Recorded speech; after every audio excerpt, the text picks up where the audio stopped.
Hello friends, இந்த வீடியோவில் என்ன பார்க்க போகிறோம் அப்படின்னா, துபாயில் பார்த்தீங்கன்னா திலக்குமார் அப்படிங்கிற ஒரு தமிழர் பார்த்தீங்கன்னா தன்னோட மனைவி சாமினியோட 8 வருஷத்துக்கு முன்னாடியே துபாய்க்கு வேலைக்கு போயிட்டார். 8 வருஷமாக அங்கேயே தான் இருக்காங்க. அவங்களுக்கு குழந்தை சந்தோஷமாக அங்கே தான் இருந்தாங்க.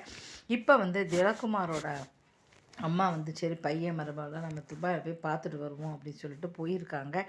போன இடத்துல என்னென்னா இப்போ போர் ஏற்படுத்தி எல்லாருக்குமே தெரியும். இந்த சூழ்நிலையில் பார்த்திங்கன்னா அவங்களுக்கு திடீர்னு பாக்டீரியா தொற்று ஏற்பட்டிருக்கு. உடனே ஆஸ்பத்திரியில் அட்மிட் பண்ணியிருக்காங்க. அங்கே ஐசியூவில் வச்சுருக்காங்க.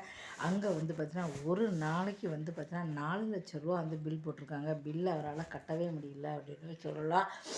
ஒரு நாளைக்கு 4 லட்சம்னா கிட்டத்தட்ட 1.25 கோடி. ஒரு மாதத்துக்கு அவர் பார்த்தீங்கன்னா 1.25 கோடி கட்டியிருக்காரு. இதுக்கு மேலே அவர்கிட்ட பணம் கட்ட முடியாத சூழ்நிலை ஏற்பட்டிருக்கு. சரி அப்படியே அதுக்கப்புறம் தான் அவர் உதவி கோரியிருக்காரு. எங்கள் அம்மாவுக்கு இப்படி ஃபேக்ட்ரி ஆகட்டும், நம்ம தமிழ்நாட்டுக்கே கூப்பிட்டு போய் அங்கேவே நம்ம சிகிச்சை பண்ணலாம், அம்மாவை எப்படியாவது காப்பாற்றணும் அப்படின்னு சொல்லிட்டு அவர் பார்த்திங்கன்னா அவர் சரி சொல்லிட்டு அப்போ தான் உதவி வேணும் அப்படின்னு சொல்லி அவர் டிவியில் சொல்லியிருக்காரு. இப்போ பார்த்திங்கன்னா எங்கள் அம்மாவுக்கு உதவி தேவையாக இருக்குது அப்படின்னு சொல்லிட்டு.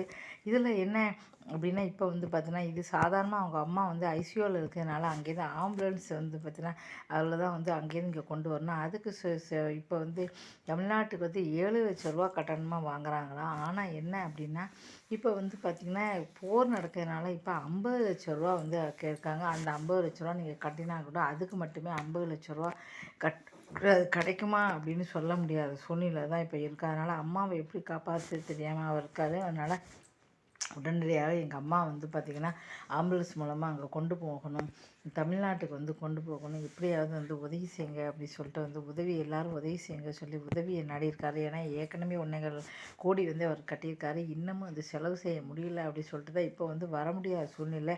ஏன்னா ஐசியூவில் இருக்கிறதுனா உடனே அங்கேயே இருக்கிறது அப்படின்னா மறுபடியும் பார்த்தீங்கன்னா அவர் ஒரு மாதத்துக்கே 1.25 கோடி, ஒரு நாளைக்கு 4 லட்ச ரூபா அவர் கட்ட வேண்டியது இருக்கா.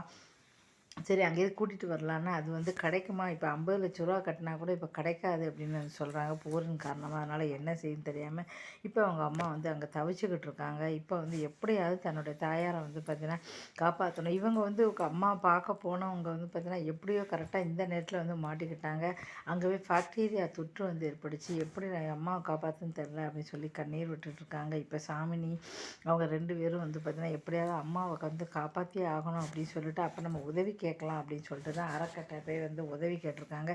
இப்படியாவது உதவி செய்ய அம்மாவை கூட்டிகிட்டு போய் காப்பாற்றணும் அப்படி துடிக்கிறாங்க. இப்போ என்ன அவங்களுக்கு பார்த்திங்கன்னா இப்போ ஆம்புலன்ஸ் கிடைக்குமா அப்படின்னு தெரியாது. ஏன்னா நேற்று கூட ஃப்ளைட்டு பார்த்திங்கன்னா துபாய்க்கு போகலான்னு சொல்லி போச்சு. அங்கே ஏர்போர்ட்டில் பார்த்திங்கன்னா அங்கே துபாய் ஏர்போர்ட்டில் பார்த்திங்கன்னா பாதிப்பு இருக்குது அப்படின்னால உடனே திரும்பிடுச்சு. அப்படியே போன ஃப்ளைட்டு சென்னைக்கே திரும்பிடுச்சு.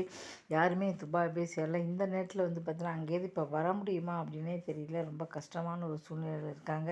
இந்த சூழ்நிலையை பார்த்து எல்லாருமே ரொம்ப அவங்க உறவுக்காரங்க எல்லாருமே ரொம்ப வருத்தப்படுறாங்க. எப்படியாவது தமிழ்நாடு கொண்டு எங்கே சேர்த்துருங்க அப்படின்னு ரொம்ப வருத்தப்படுறாங்க.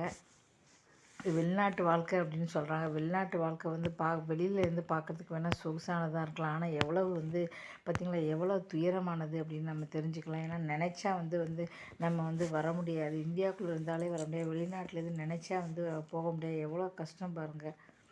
ஆரோக்கியமாக இருந்தால் மட்டும்தான் வெளிநாட்டில் இருக்க முடியும். இப்போ ஏதாவது ஒரு சின்ன இதுனா கூட அவசரத்துக்கு கூட உங்களால் வர முடியாத சூழ்நிலை.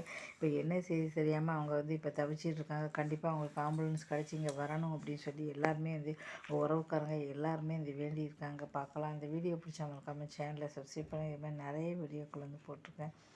மறக்காமல் பார்த்து ஆதரவு கொடுங்க. நன்றி, வணக்கம்.